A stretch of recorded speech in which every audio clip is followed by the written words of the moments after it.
Je n'aurais jamais vu venir le coup.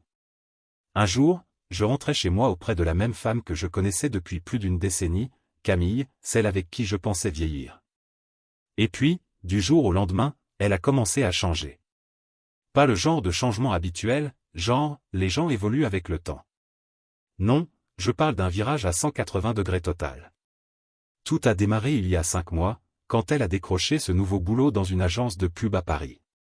Au début, j'étais vraiment content pour elle. Ça me semblait une bonne chose, elle sortirait plus de la maison, rencontrerait du monde, ferait un truc qui lui plaisait. Je me disais qu'elle rentrerait peut-être avec des anecdotes marrantes du boulot, ou qu'elle me raconterait un peu sa journée, comme avant. Mais petit à petit, les choses ont dérapé. Elle s'est mise à traîner avec un nouveau groupe de copines du travail. Écoute, j'ai essayé d'être cool, de la soutenir. Elle méritait son cercle à elle, son espace perso. Mais ces nanas-là, c'était pas du tout comme ses anciennes amies. Je parle d'une bande qui semblait contre tout ce qu'on avait construit ensemble. Ces soi-disant copines, c'était pas les types joyeuses et bienveillantes, elles poussaient une mentalité où tous les mecs sont des problèmes, où les hommes sont foncièrement mauvais ou là pour dominer les femmes. Elles voyaient même un geste galant, comme lui tenir la porte, comme une insulte. Au début, j'en ai rigolé, me disant que c'était peut-être leur humour un peu trash. Mais avec le temps, j'ai vu que le comportement de Camille virait à toute vitesse. Les petites attentions qu'elle adorait avant sont devenues des motifs de dispute. Par exemple, je lui apportais son café au lait le matin, un rituel qu'on avait depuis des années, et au lieu d'un sourire, elle me lançait un regard glacial où elle piquait une crise en disant qu'elle n'était pas faible ou dépendante de qui que ce soit. C'était comme si chaque geste que je faisais cachait un sens caché. Et c'était pas un coup isolé, ça devenait notre routine quotidienne. Chaque interaction tournait au champ de bataille, et je marchais sur des œufs chez moi, me demandant ce qui allait la faire exploser la prochaine fois. Il y a eu ce soir-là où j'avais préparé le dîner, un truc que j'avais fait 100 fois avant, et elle m'a accusé de vouloir la contrôler, en sous-entendant que je sapais son indépendance en supposant qu'elle ne pouvait pas cuisiner elle-même. J'étais KO debout. Et pourtant, chaque jour, ça empirait. Ces reproches tournaient tous autour de l'idée que, juste parce que j'étais un homme, je la freinais, je l'empêchais d'accéder à mieux. On a 2 gosses, hein? Ils sont encore petits, et ils nous voyaient passer de parents heureux à ces gens tendus et silencieux qui se parlaient à peine. Notre fille, Emma, m'a même demandé un jour pourquoi maman ne souriait plus. Qu'est-ce que je pouvais lui répondre? Comment expliques-tu à une gamine de 10 ans que maman a changé? 2 mois après le début de tout ça, c'est devenu clair que c'était pas juste une phase ou du stress du boulot. C'était comme si elle avait adopté un système de croyances tout neuf du jour au lendemain, et que j'étais le méchant dedans. Elle ressortait des trucs que j'aurais soi-disant fait des années avant, des histoires qui n'avaient jamais existé ou qui étaient si mineures que je m'en souvenais même pas. D'un coup, j'étais l'oppresseur, le problème. Et si j'essayais de me défendre, elle disait que j'étais sur la défensive, ce qui prouvait encore plus ma soi-disant culpabilité. J'aimerais te dire que j'ai géré ça nickel, mais honnêtement, j'étais pris au dépourvu. La femme que je connaissais, celle que j'avais épousée, avait disparu, et à sa place, il y avait quelqu'un qui semblait déterminé à tout dynamiter, tout ce qu'on avait bâti ensemble. Je rentrais chaque soir en me blindant pour la prochaine engueulade ou accusation. C'était épuisant, et j'essayais sans arrêt de piger ce que j'avais foiré. Mais autant que je pouvais en juger, j'étais juste là, présent. Vers cette époque, les choses ont vraiment commencé à puer. C'était pas seulement les disputes ou son attitude distante et bizarre, c'était plus profond. Une nuit, elle n'est rentrée que tard, sans même m'envoyer un texto. Quand elle a enfin débarqué, elle était clearly saoule et complètement déconnectée, sans me regarder, sans même dire bonne nuit. Le lendemain, j'ai essayé d'en parler, je lui ai demandé pourquoi elle ne m'avait pas prévenu qu'elle rentrait tard, et elle a pété un câble en disant que j'étais contrôlant et que je devais arrêter d'interpréter tout. Puis c'est arrivé encore, et encore, elle disparaissait sans un mot, rentrait froide et distante, comme si j'étais juste un mec qu'elle tolère. Je commençais à me sentir comme un étranger dans mon propre mariage, attendant la prochaine dispute random sur je ne sais quoi que j'aurais soi-disant fait de travers ce jour-là. Finalement, j'ai plus pu ignorer le malaise. Il y avait un gros truc qu'elle me cachait. L'idée qu'elle me trompait m'a traversé l'esprit plus d'une fois, mais je voulais pas y croire. Après 11 ans ensemble, on avait une vie, des gosses, comment tout pouvait s'effondrer comme ça? J'ai commencé à faire des petites vérifs, shaker son téléphone quand elle le laissait traîner, mais je trouvais rien de concret. Puis une nuit, j'ai réussi à scroller ses messages et j'ai vu des convos qui m'ont retourné l'estomac. Elle discutait avec une de ses nouvelles copines de comment aborder avec moi l'idée d'une relation ouverte. Boum, je l'ai su direct, elle voyait déjà quelqu'un d'autre, sans m'en parler. Elle m'a pas dit ça cache, au lieu de ça, elle a essayé de le balancer comme ça pendant le petit-déj, comme si on parlait de la météo. Qu'est-ce que t'en penses d'une relation ouverte? J'étais déjà au courant, alors j'ai pas réagi comme elle s'y attendait. J'enregistrais toute la discussion, juste pour me protéger, et je suis passé direct en mode interrogatoire. C'est qui, lui? Elle m'a regardé avec un air vide, en faisant genre elle pigeait pas. J'ai insisté, t'es avec quelqu'un d'autre, arrête de me prendre pour un con. Elle a nié, puis rigolé, mais son masque a craqué. Elle a fini par avouer 2 coups d'un soir, et elle l'a dit comme si c'était rien. Je criais pas, je m'effondrais pas devant elle, je voulais juste la vérité. J'ai poussé, et elle a admis qu'elle voyait un collègue. Elle a ajouté qu'elle avait tous les droits de continuer si elle voulait, et elle a même osé me dire que c'était bon pour elle. Je suis resté là, sonné. Voilà que ma femme, la mère de mes gosses, me disait qu'elle comptait poursuivre. Pour enfoncer le clou, elle m'a proposé de me caser avec une de ses copines, en disant qu'on pouvait faire marcher ça et que tout le monde serait plus heureux à la fin. La façon dont elle me regardait, comme si elle me rendait service, c'était dingue. J'ai réalisé sur le coup qu'elle avait 0 remords, pas une once de respect en rab. Du coup, je me suis tu, j'ai coupé le contact total. Je me suis enfermé dans mon bureau, j'ai cogité un moment, et j'ai décidé que je devais tout savoir. J'ai téléchargé un logiciel pour récupérer les messages supprimés, je l'ai mis sur son téléphone, et j'ai vu tout ce qu'elle me cachait, des SMS, des photos, assez de preuves pour confirmer tout ce que je redoutais, et plus encore. Quand je l'ai confrontée une nouvelle fois, j'étais pas enragé, pas en train de chialer ou de supplier. Je voulais juste qu'elle crache le morceau, pour moi, pour le respect qu'il me restait pour la vie qu'on avait construite. Elle l'avait déjà explosé, mais je voulais voir s'il y avait encore un bout d'elle qui regrettait un peu. Du coup, je lui ai redemandé calmement, c'est qui, lui? Elle m'a regardé, et une seconde, j'ai cru qu'elle allait être honnête. Mais non, comme avant, elle a joué l'innocente, haussé les épaules, je sais pas de quoi tu parles. Mon calme a pété un câble. Je lui ai balancé cash, arrête de mentir, je sais tout. Dis-moi juste avec qui t'es. Là, elle a commencé à craquer, en avouant qu'elle était sortie avec 2-3 mecs, en minimisant, genre, juste du fun sans conséquence, comme un verre entre potes après le taf. J'ai insisté sur son collègue, et elle a fini par lâcher que c'était pas un plan cul random. Elle a confessé que ça durait depuis des semaines, et qu'à ses yeux, y avait rien de mal. Puis elle m'a mis le coup de grâce, elle comptait continuer avec lui. Le manque de remords était violent. Elle répétait des trucs comme « c'est bon pour moi » ou « t'as pas le droit de contrôler qui je vois ou ce que je fais ».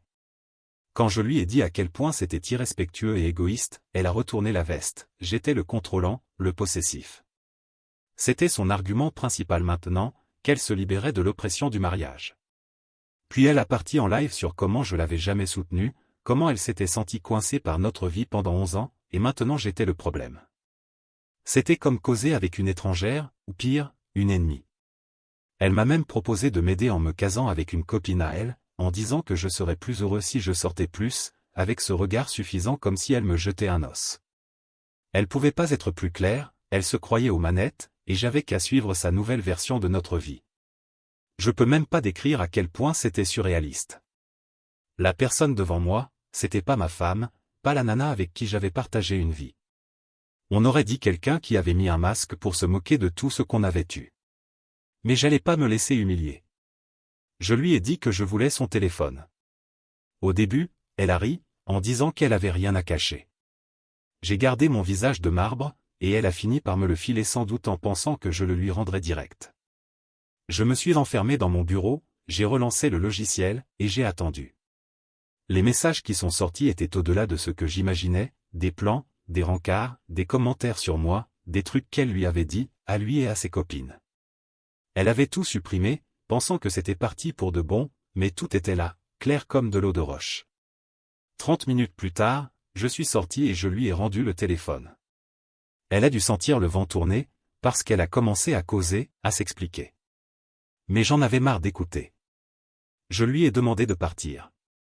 Elle a pété les plombs, en hurlant que j'étais contrôlant, que les mecs avaient toujours fait ça aux femmes, que je devais accepter ses choix. Mais je suis resté muet, j'ai commencé à paquer ses affaires pendant qu'elle braillait. C'était fini. Quand je l'ai raccompagnée à la porte, je lui ai dit qu'elle pouvait vivre comme elle voulait maintenant, que je la freinerais plus. Elle était libre. Je lui ai annoncé que je contactais mon avocat le lendemain, et avant qu'elle puisse répliquer, j'ai claqué la porte. À ce moment, une chose était sûre, je pouvais plus passer une journée de plus sous le même toit qu'une personne qui me respectait pas, ni notre famille. La vie qu'on avait construite était morte, et elle pouvait garder sa liberté mais pas avec moi. Quelques jours après que je l'ai virée, je repassais en boucle tout ce qu'elle avait dit, chaque mensonge, chaque insulte, en essayant de piger comment tout s'était écroulé si vite. Mais c'était une impasse, rien n'expliquait comment elle avait jeté plus d'une décennie comme si c'était que dalle. J'ai décidé que si elle me manquait de respect à moi et à notre famille, j'allais pas rester là à la laisser faire comme si de rien n'était. Je voulais qu'elle sente les conséquences de ses actes. Je savais une chose pour sûre, elle voyait ce collègue régulièrement, en me mentant, et sans doute en mentant à sa propre famille. Du coup, j'ai fouillé en ligne, trouvé le profil de sa femme sur Facebook, et je lui ai envoyé un message. Direct, sans chichi, je lui ai dit que son mari et ma femme étaient ensemble, avec des screenshots des messages récupérés en preuve. Pas de sucre, pas d'ambiguïté. Et hop, les rouages se sont mis en route. Je m'attendais pas à une réponse tout de suite, mais ça a pas traîné. Elle m'a répondu, dévastée, me remerciant de lui avoir dit la vérité, et en ajoutant qu'elle avait des soupçons aussi. C'était presque un soulagement de savoir que j'étais pas seul dans ce merdier. Plus tard, elle m'a envoyé une vidéo, un enregistrement où elle les confrontait dans un petit hôtel de banlieue où ils se voyaient. Elle avait débarqué dans la chambre, les prenant complètement au dépourvu, et disons que ça a chauffé grave. L'entendre hurler sur son mari, voir Camille se débattre pour s'habiller en essayant de s'expliquer, c'était déchirant au ventre, mais ça faisait aussi justice. Pas longtemps après, Camille a dû capter que tout s'effondrait, parce qu'elle a commencé à me harceler au téléphone avec des messages. Elle alternait entre excuses et accusations de cruauté pour avoir impliqué la femme du collègue. Elle faisait comme si j'avais franchi une ligne rouge, comme si sa trahison était ok mais que contacter l'autre était mal. Mais j'en avais plus rien à foutre de ce qu'elle pensait, elle avait fait ses choix, et maintenant elle ramassait la tempête. Puis ses copines se sont mêlées du coup, elles m'ont bombardé de messages, en jouant les cheerleaders perso, en me traitant de contrôlant et de vindicatif. L'une a même suggéré que j'aurais dû accepter l'idée de relations ouvertes. Une autre a sous-entendu que je donnais un mauvais exemple aux gosses en coopérant pas avec la nouvelle vision de Camille sur la vie. C'était comme un univers alternatif tordu où tout devait se plier à ses règles, et moi j'avais qu'à avaler. Mais le pire était à venir. Une de ses copines qui, d'après ce que j'ai pigé, avait fait le même coup à son propre mari a dit à Camille que si je continuais à résister, elle pouvait toujours me faire chier légalement, genre, balancer que j'étais violent. Les mecs se font toujours traîner dans la boue, ils tiendraient pas le coup, qu'elle a dit. Ça m'a scotché. J'avais rien fait d'autre que soutenir ma femme et essayer de tenir la famille, et voilà une pote qui suggérait qu'elle pouvait inventer un mensonge et me couler. Je pouvais pas croire que c'était même envisageable. Du coup, j'ai décidé de me protéger, et les gosses aussi. Cette nuit-là, j'ai commandé des caméras de sécurité pour la maison, et j'ai backupé toutes les preuves que j'avais. J'allais prendre zéro risque. C'était plus juste une histoire d'infidélité, c'était veiller à pas tout perdre à cause des mensonges des autres. J'en avais marre de jouer le gentil, de creuser ses motifs. J'avais tout donné au mariage, et elle en avait fait une blague. Ok, qu'elle garde sa liberté, mais elle allait apprendre ce que ça fait quand on se laisse pas marcher dessus. Après tout ce bordel, je savais que je devais me bouger pour le divorce et la garde. Les gosses étaient ma priorité absolue. Ils avaient déjà vu leur mère changer, entendu les disputes, senti la tension. Tout partait en vrille vite fait. J'ai appelé un avocat, un pote m'en a recommandé un qui gérait les cas tordus comme ça. On a passé en revue tout ce que j'avais, les messages, la vidéo, les menaces de ses copines. L'avocat m'a dit que c'était un bon début, mais qu'on devait gâter plus de preuves pour un dossier solide sur la garde. Du coup, j'ai commencé à tout documenter, caméras installées partout, traçage de chaque interaction. Chaque texto ou appel d'elle. C'est évident, franchement, de se sentir en mode garde à vue dans sa propre vie, mais je prenais pas de risque. Mon avocat m'a aussi conseillé de demander une ordonnance de protection, vu les menaces de ses potes pour me faire plonger légalement. C'était un truc que j'aurais jamais imaginé faire avec la femme en qui j'avais le plus confiance, mais voilà où on en était. Le jour où j'ai déposé la demande, ça m'a frappé fort, Camille n'était plus celle que je croyais. Et je devais protéger les gosses des retombées. Les choses ont vite chauffé après qu'elle a reçu les papiers. Elle s'est pointée chez mes parents à Lyon pour Noël, en réclamant de voir les gosses et de « arranger les choses ». Mais elle était ingérable, enragée une minute, larmoyante la suivante, comme si elle captait même pas ce qu'elle avait foiré. Mon père a fini par lui dire de dégager, en menaçant d'appeler les flics. Ça a été la goutte d'eau pour moi. J'ai réalisé qu'elle se fichait royalement de l'impact de ses actes sur tout le monde, y compris les gosses. Ça a empiré quand elle a commencé à contacter nos potes communs, en se peignant en victime, genre, j'étais déraisonnable et contrôlant en la laissant pas vivre comme elle voulait. Certains amis l'ont zappé direct, mais d'autres des gens que je pensais qui nous connaissaient bien ont pris son parti, en disant que je devais faire des compromis pour les gosses. C'était comme si elle essayait de retourner tout notre réseau contre moi, juste pour sauver la face. Le divorce en lui-même était un carnage. Son avocat a sorti tous les coups tordus, me traitait d'instable, sous-entendre que j'étais financièrement contrôlant en bloquant l'accès au compte joint oubliant que c'était moi qui payais les factures et la plupart des frais depuis des années. C'était juste une étape de plus dans sa campagne pour tout tordre et me faire passer pour le salaud. Elle a même plaidé pour une garde alternée, en disant que les gosses avaient besoin des deux parents à égalité. Mais j'en avais vu assez, je connaissais le genre de monde qu'elle fréquentait, et j'allais pas exposer mes gosses à ça. Mon avocat et moi, on a tout mis sur la table, les messages où elle parlait de moi comme d'un moins que rien, la vidéo de la femme de son amant, les convos avec ses copines sur des accusations d'abus bidons si ça tournait pas en sa faveur. Honnêtement, c'était comme une guerre pour prouver que j'étais un père décent, un mec stable qui voulait juste protéger ses gosses. Chaque fois que je mettais les pieds au tribunal ou que je parlais à mon avocat, je me rappelais pourquoi je faisais ça, pas pour la revanche, pas pour gagner, mais pour blinder la famille contre celle qu'elle était devenue. À la fin de cette phase de la bataille pour la garde, j'avais l'impression d'avoir vieilli de 10 ans. Mais j'étais prêt à aller au bout, tant que ça signifiait que les gosses seraient avec moi dans un cadre stable et safe. Au final, elle s'est sabordée toute seule en étant imprudente, et mon avocat était confiant qu'on l'emporterait. Mais c'était pas la victoire que j'aurais jamais voulu ou imaginé. J'étais lessivé, tabassé par ce qui avait été ma vie. Quand le divorce a été prononcé, je pensais que je me sentirais soulagé, comme si un poids se levait enfin. Mais non, c'était le vide total. Me voilà officiellement libre, mais avec deux gosses qui venaient de voir leur famille exploser, se demandant pourquoi maman rentrait plus. J'ai essayé de les préserver au max, mais ils en avaient vu trop pour leur âge. Et maintenant, avec la garde réglée, je ramassais les morceaux en essayant de leur faire capter que rien de tout ça était leur faute. Après l'audience, j'ai emmené les gosses chez mes parents. Ils avaient été un soutien de ouf tout du long, et savoir qu'ils étaient là, c'était un des seuls trucs qui me tenait debout. Mes parents ont occupé les gosses pendant que je m'asseyais pour essayer de remettre mes idées en place. La réalité me tombait dessus, ma vie reviendrait jamais à ce qu'elle était. La femme que j'avais aimée, celle avec qui je pensais passer le reste de mes jours, était quasi une étrangère. Et ça s'arrêtait pas là. Mon ex était toujours englué avec cette bande de soi-disant copines, les mêmes qui l'avaient poussé sur ce chemin. D'après ce que j'entendais, ça allait pas fort pour elle, elle avait dérapé encore plus, embarquée dans un délire de drogue et d'alcool, au point de plus tenir son job. Ça m'a frappé comme un uppercut, elle était pas juste imprudente, elle dégringolait, en entraînant tout ce qu'on avait bâti dans le gouffre. Quelques semaines plus tard, j'ai eu un appel de ses parents, elle avait été admise à l'hosto après une overdose. Ils l'avaient trouvée inconsciente sur un banc du parc des Buttes-Chaumont, à peine accrochée. Je savais pas comment réagir. Une partie de moi était en rogne-rogne qu'elle continue à faire des conneries qui impactaient les gosses. Mais une autre partie, celle qui se rappelait qui elle était avant, se sentait juste triste.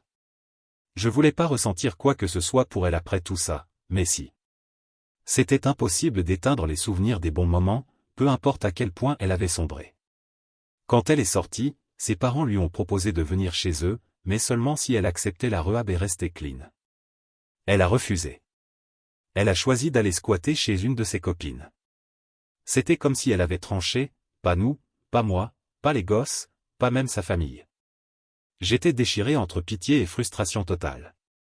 C'était pas la femme que j'avais épousée, c'était une ombre bouffée par un truc que je reconnaissais même plus. Mais une chose était claire, les gosses avaient besoin de stabilité plus que jamais. J'ai commencé à bâtir une nouvelle routine pour nous.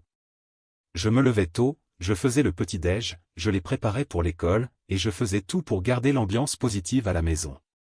Mes parents, des potes, même mes anciens collègues du boulot checker sur moi, en proposant de l'aide quand j'en avais besoin. Ils me rappelaient que je faisais le bon truc, que c'était pas ma faute même si certains jours, j'avais l'impression d'avoir foiré grave. Mais je pouvais pas rester bloqué là-dedans. J'avais 2 petites vies qui comptaient sur moi, et c'était tout ce qui importait maintenant. Avec le temps, les choses ont commencé à s'arranger un peu. Les gosses se sont remis à rire, à trouver de la joie dans les petites conneries, soirées ciné ou balades au bois de Vincennes. C'était pas magique, mais ces moments-là, c'était tout pour moi. Je voulais qu'ils voient qu'on était toujours une famille, qu'on s'en sortirait malgré tout. J'allais pas les laisser se sentir comme s'ils avaient perdu les 2 parents. Des mois plus tard, le coup final est tombé, mon ex est morte en rehab, suite à une autre overdose. J'ai dû annoncer la nouvelle aux gosses, en leur expliquant que maman était partie. Cette conversation, c'était le truc le plus dur que j'ai jamais fait. Emma m'a demandé si maman les aimait plus, et Théo s'est contenté de pleurer en silence. Je les ai serrés fort et je leur ai dit que leur maman les aimait, même si elle avait fait des erreurs. C'était comme s'ils avaient besoin de ça pour croire qu'il y avait encore un bout d'elle qui tenait à eux, même si elle s'était perdue. En y repensant, je capte toujours pas comment tout s'est effondré si vite. Mais maintenant, je suis déterminé à faire du bien avec ce qu'il nous reste. Les gosses grandissent dans un monde différent de ce que j'avais prévu, mais ils sont en sécurité, aimés, entourés de gens qui tiennent vraiment à eux. Et ça, après tout, c'est ce qui me fait avancer.